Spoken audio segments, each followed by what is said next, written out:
Canada is one of the most successful countries in the world. Our country recently turned 150 last year during the 1st of July. But after 150 years, what do we really have as a country and what do we need to improve on? Here are the four major sects that make up the Northern Giant, Canada. Immigration is a big part of Canada. Each year we take about 200,000 immigrants and refugees in our arms. For this, globally, we are acknowledged as the country with open arms. Even now, more and more refugees are coming into our country. About 21% of the Canadian population is immigrants. Most of the immigrants that come to Canada settle in Ontario, Quebec, and BC. Toronto has the highest population of immigrants. A lot of immigrants mean a lot of foreign people, who mostly have no reliable job for the first 6 months to a year. Fortunately, Canada gives child support money if your kids are below the age of 18 in Ontario, but these freebies do result in a higher tax rate. The taxes we pay mostly are used for schools and healthcare. Our problems with the First Nations or the Aboriginal has been here for about as early as Canada itself. First Nations have always been discriminated and looked down upon as a very unsophisticated society. Because of this, they never really got a big say when it came to politics. But now their rights are far better than before. A registered Indian status has many benefits when living in Canada. For example, when an Indian status person is going through secondary or diploma program, they get financial assistance from the government. As of right now, Premier Trudeau is also working on better housing and food supply for the Aboriginals. Even though we have many mistakes when it comes to First Nation treatment, I believe we can form a friendship again like how they tried to form a friendship when the European settlers first came to Canada. Canada has a vast variety of landscape, from grassy plains in Manitoba and Saskatchewan to the Rocky Mountains in British Columbia. Where you settle depends on where you come from and where the best living conditions are for you. Many people settle in areas like Vancouver, Toronto, or Calgary. All these places have their own advantages. For Toronto, it's warm, the lowest being -7 in the winter. It has a high competition in profession jobs such as doctors, engineers, or teachers. Now, because it's located in the St. Lawrence lowlands, there are plenty of forests here. And if you're from Southern Asia, there is a lot of company for you here. Over 27% of Vancouver's population is Chinese. Even though it's more up north than Toronto, it's still warmer than Toronto, with the lowest temperature being 2 degrees Celsius in the winter. Calgary is the coldest one out of the three, with the lowest being an average of -13 degrees in winter, but usually the temperatures plummet down to -25 degrees in winter.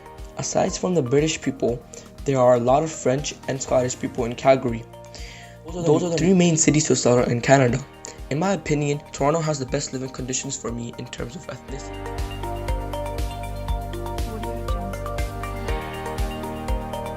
One of the biggest problems for Canada right now is that we are not good at managing our resources. Canada is one of the most resourceful countries in the world. Most of our land was once home to the biggest fauna in history.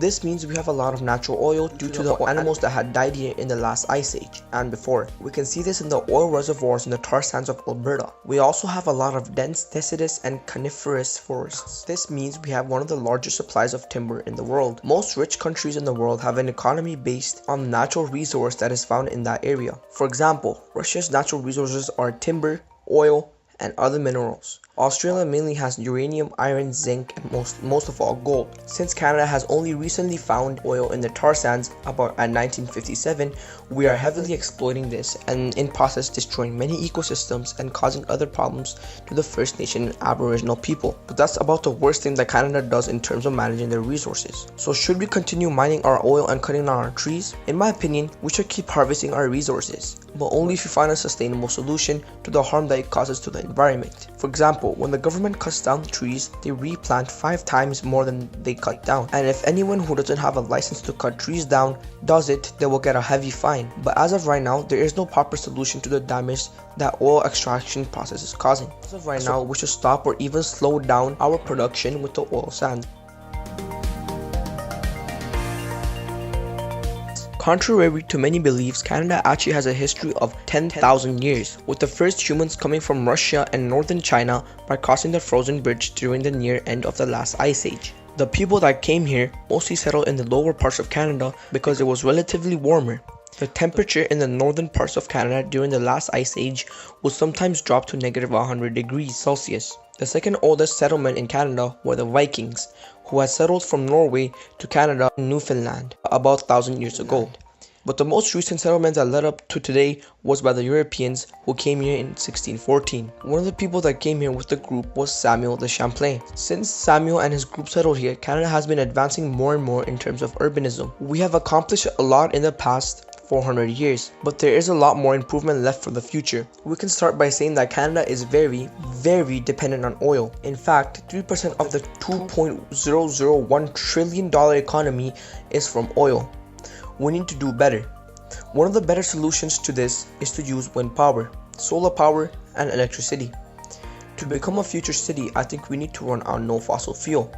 There is only one country in the world that runs completely without fossil fuel, Sweden. We also need to build better ways to grow crops in winter, maybe use greenhouses more and more, and maybe even build them on top of buildings, save space. Who knows? In conclusion, Canada has a great immigration system, variety of landscape to settle on, and a dire need of change when it comes to managing.